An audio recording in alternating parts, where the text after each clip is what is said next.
Ang Special Power of Attorney o SPA ay isang kasulatan kung saan ay binibigyang otoridad ang isang tao na maging kinatawan ng iba patungkol sa isang transaksyon o gawa na may legal na kahihinatnan.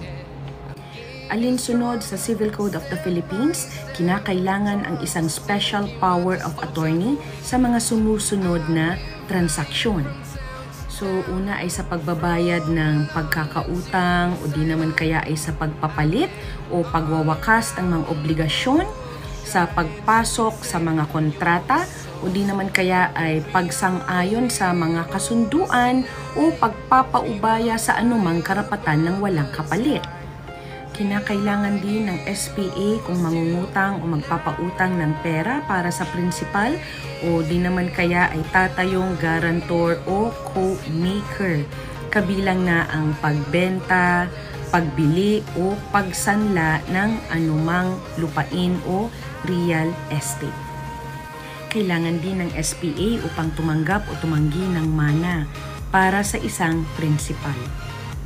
Upang mabigyang bisa sa batas ang isang SPA ay kinakailangan ang malinaw na paglalahad ng otoridad ng attorney-in-fact sa isang nilagdaan at notaryadong kasulatan sa pagitan nila ng principal.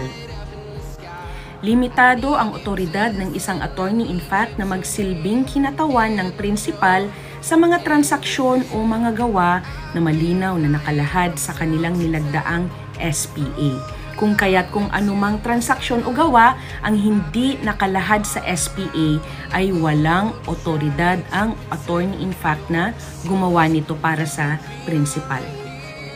Nananatiling may bisa ang isang SPA hanggang sa mamatay ang alinman sa principal o sa attorney-in-fact.